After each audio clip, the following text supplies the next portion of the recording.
Hello, everyone. We are in a new book, the book of Ezekiel. Ezekiel. It's kind of a nice name. I like that. Uh, it is getting humid here. Very humid. It's that time again. Yes. And it's all good. I really needed some rain in my garden, and it happened yesterday. Yes, nice and drenched everything. I have an almost 8 foot sunflower out on in my little garden here. Yes, and had the first sunflower open up. Oh, it's always such a sunflowers are absolutely my favorite flower. And one reason for it is not because it is such a beautiful plant, such a beautiful flower to begin with. It's also a edible or a medicinal plant from head to toe, basically. The petals of the sunflowers are a natural fever reducer, especially good for children. Then the seeds are diuretic. Yes, yeah, they help you unload extra water in your system. Yes, isn't that cool? Yeah. Uh, I wonder if they've ever done a study on people who eat a lot of sunflower seeds, uh, who somewhat retain water due to whatever in their system. Is if they are more naturally getting rid of that, and people who don't eat uh, sunflower seeds and have the same problem and have to take medication or I wonder if they've ever done a study on that. Right, that'd be interesting. Huh? The leaves as well are good for colds and flus and yes, isn't that something? Yeah. So anyway, and then another thing that I love. So that's the physical aspects of a sunflower. The spiritual aspects of a sunflower. Yes, I think it's been proven over and over that every animal life and every plant life also has a spirit life. Exactly as we do? No. But it is there, right? It responds. Again, also proves to me that God is real. Because behind everything that's been created, there is a spiritual presence there as well. Yes? Isn't that something? Well, anyway, but the sunflowers in the morning, wherever the sun comes up, they turn their heads. Yes, as soon as the sun comes, they start turning their heads, and then follow the sun all the way until it goes down in the east, in the west. Sorry, isn't that something? That's amazing to me, right? What most plants do is they strain for the sun if that's what they're looking for. But the sunflower is one that follows the sun, follows the light. What a beautiful lesson our Creator's given us, even in plant life, if we pay attention, if we acknowledge the lessons, if we feel and experience the lessons in the physical and the spiritual. Is that something? Yeah. Anyway, started with that. Uh, the book of Ezekiel. So let's get started. This is like the an introduction here. Well, it's not the introduction to Ezekiel. It's more a overhead uh, put in every book. I've noticed in this one, and I'm reading the New Jerusalem Bible. All right, so let's get going. The book of Ezekiel. Ezekiel describes his visions, especially the opening vision of God, which inspires and pervades the book. With an imaginative oh, okay, well, here we go. With an imaginative power. Oh, if they use the right word here, again, imaginative power is very deceiving when it comes to the truth. Just saying. Which has stimulated religious artists down the centuries.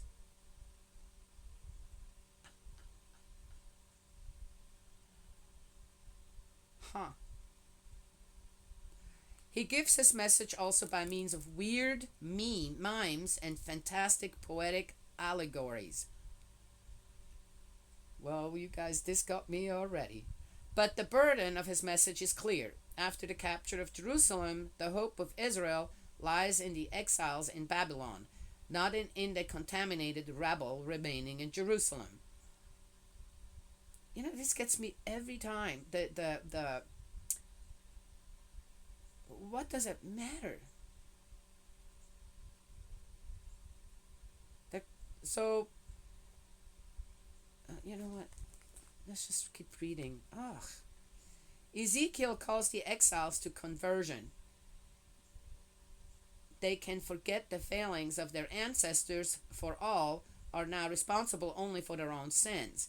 Yahweh has promised them a new spirit and a new covenant. He himself will be their shepherd, who will look to his own name and reputation as the champion of Israel. The prophet of hope, Ezekiel, concludes his visions with a blueprint for the new temple.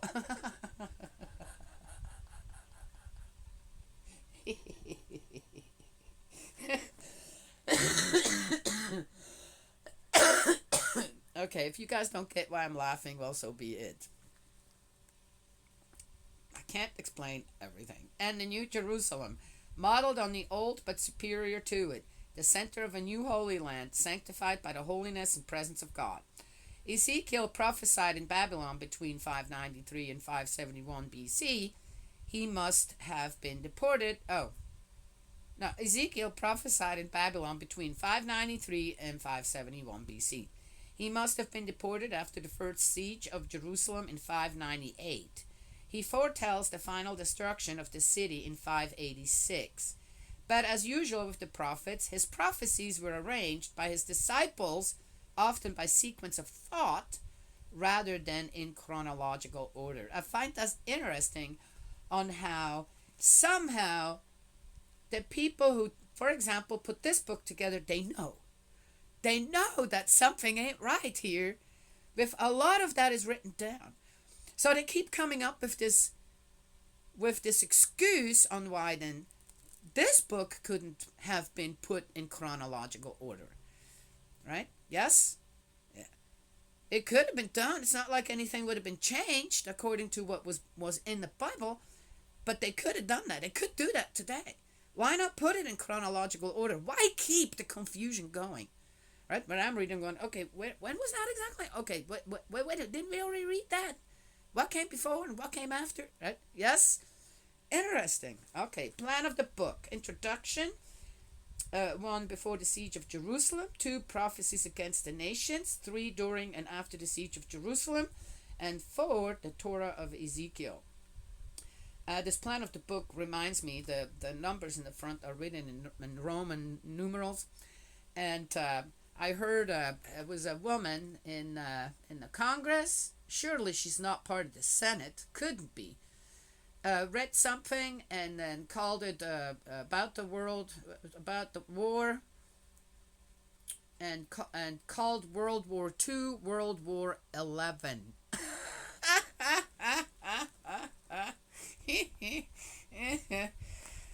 Just saying. Okay, Ezekiel.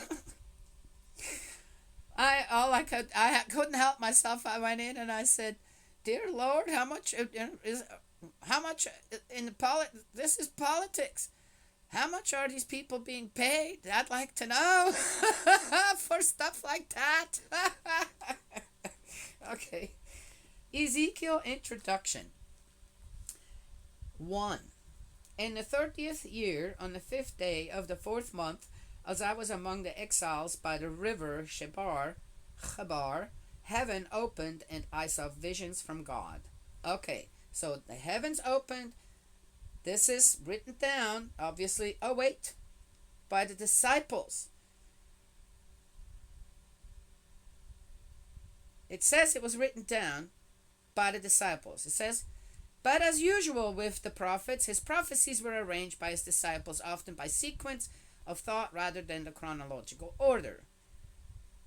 Okay, that could mean a couple of things. But this is a vision from God. The heavens opened up. And this is a vision from God. On the 5th of the month, it was the 5th year of exile for King Jehoiakim, the word of Yahweh was addressed to the priest Ezekiel, son of Buzi, in Chaldea by the river Chebar. There the hand of Yahweh came on him. The vision of the chariot of Yahweh. I looked. A stormy wind blew from the north, a great cloud with flashing fire and brilliant light round it, and in the middle, in the heart of the fire, a brilliance like that of amber, and in the middle what seemed to be 4 living creatures. They looked like this. They were of human form. Each had 4 faces. Now that sounds creepy already. Each had 4 wings. Their legs were straight. They had hoofs like calves, glittering like polished brass. Below their wings they had human hands on all 4 sides, corresponding to their 4 faces and 4 wings.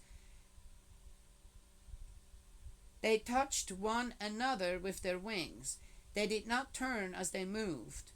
Each one moved straight forward. As to the appearance of their faces, all 4 had a human face and a lion's face to the right, and all 4 had a bull's face to the left, and all 4 had an eagle's face.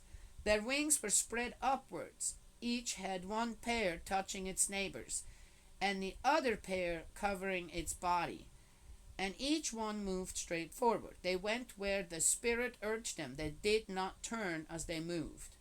Between these living creatures were what looked like blazing coals, like torches darting backwards and forwards between the living creatures. The fire gave a brilliant light, and lightning flashed from the fire, and the living creatures kept disappearing and reappearing like flashes of lightning. Now as I looked at the living creatures, I saw a wheel touching the ground beside each of the 4-faced living creatures. The appearance and structure of the wheels were like glittering chrysolite. All 4 looked alike, and their appearance and structure were such that each wheel seemed to have another wheel inside it. In whichever of the 4 directions they moved, they did not need to turn as they moved. Their circumference was awe-inspiring size, and the rims of all 4 sparkled all the way around. When the living creatures moved, the wheels moved beside them, and when the living creatures left the ground, the wheels too left the ground. They moved in whichever direction the Spirit chose to go, and the wheels rose with them, since the wheels shared the spirit of the animals. When the living creatures moved on, they moved on. When the former halted, the latter halted. When the former left the ground, the wheels too left the ground, since the wheels shared the spirit of the animals. Over the heads of the living creatures was what looked like a solid surface glittering like crystal, spread out over their heads above them, and under the solid surface their wings were spread out straight, touching one another, and each had a pair covering its body. I also heard the noise of their wings when they moved. It was like the noise of flood waters, like the voice of Shaddai, like the noise of a storm, like the noise of an armed camp. And when they halted, they lowered their wings. There was a noise too. Beyond the solid surface, above their heads, there was what seemed like a sapphire in the form of a throne. High above, on the form of a throne, was a form with the appearance of a human being. I saw a brilliance like amber, like fire, radiating from what appeared to be the waist upwards, and from what appeared to be the waist downwards I saw what looked like fire, giving a brilliant light all around. The radiance of the encircling light was like the radiance of the bow in the clouds on rainy days. A rainbow? The sight was like the glory of Yahweh. I looked and fell to the ground, and I heard the voice someone speaking to me.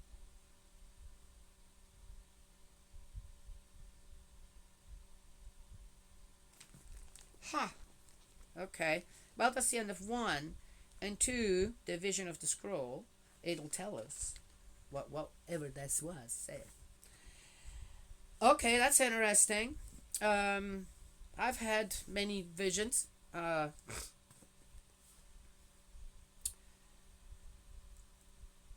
In my life. Nothing ever like this. I guess I didn't needed it. I was way too aware since I've been a child of the presence of spirit world in particular, and and then as I spiritually grew into an as I physically grew, I spiritually grew, and with that became more aware on what I was actually experiencing, and yes, our heavenly parent sometimes with me unbeknownst in a way because I was so Jesus trained, yes, was present in some of my visions, more so than in others that had to do with helping out spirits and this and that. But I'd like to tell one. So this I don't know yet. We'll have to continue reading. It's very elaborate, imaginative. It was talking about imaginative stuff. I really never had visions that were this elaborate.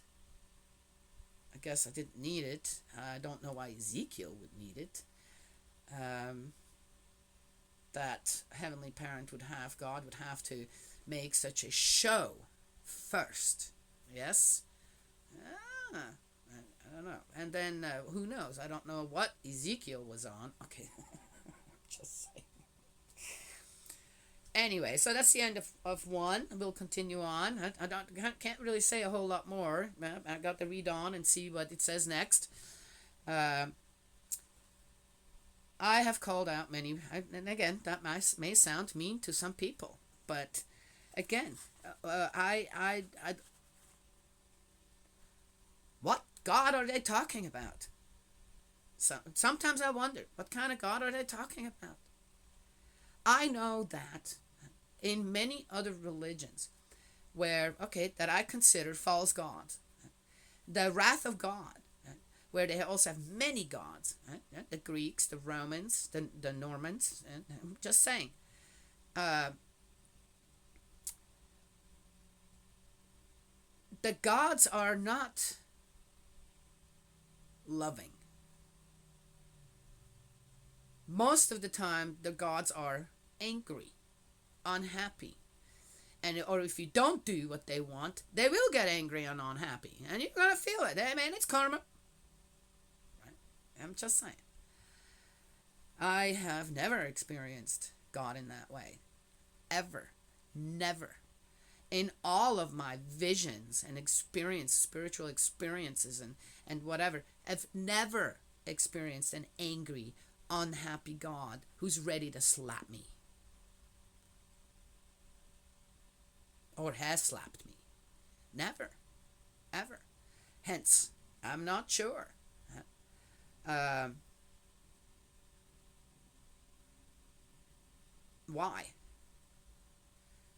Why God is portrayed in such a negative dark light.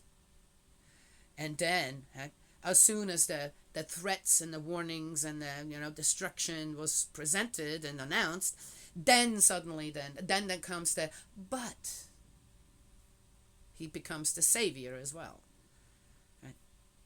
How does that make sense? People, please tell me how that makes sense. Anyway, so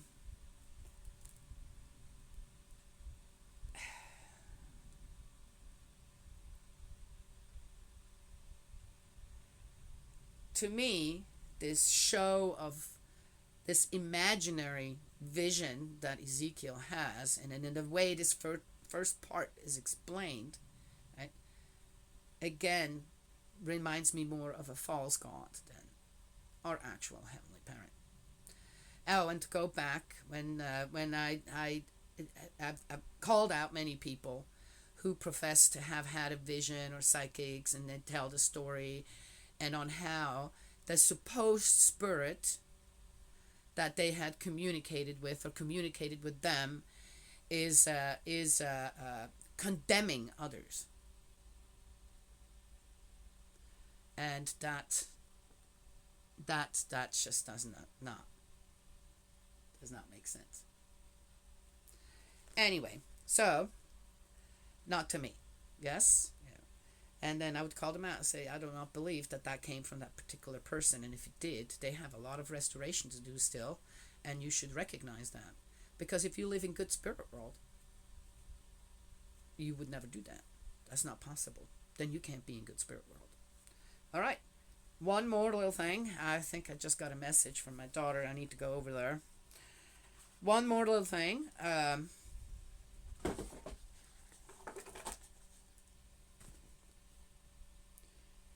experience that I had that deeply affected me, but it was a wonderful moment at the farm. I've done many conditions this, and I was standing at the sink. I just had, there was some things that had gone on, and I think it all went good. Something, and I was washing dishes, and I just stood there and I said, "My dearest Heavenly Parent, Father, Mother, I hope you can be proud of me. I hope you're proud of me, of your daughter." And I felt this warm embrace. It's like this, I was just enveloped and got this answer back. "I'm very, very pleased and happy with you, my dearest true daughter. True daughter." Whew. That was quite a moment for me. I've no doubt that I was walking on clouds the whole day after that. And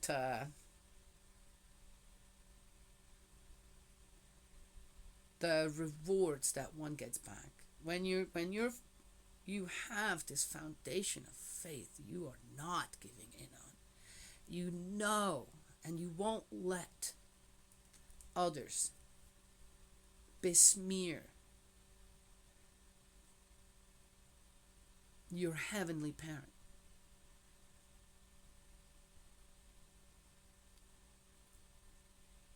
And try to teach people that heart to mind of absolute love. There's tough love. Right? Yes, consequences have to be taken care of, people. That's just what it is. And to stay steadfast with that. The rewards, the even the sorrow becomes a reward, because you know why the sorrow is there as well, not just the joy. Yes? Does that make sense? All right, that's it. That's all I have to share this morning. May Heavenly Parent bless, protect you, guide you, bless you with love. Eldridge, my dearest brother in faith, let's keep praying, and I will talk to y'all another time.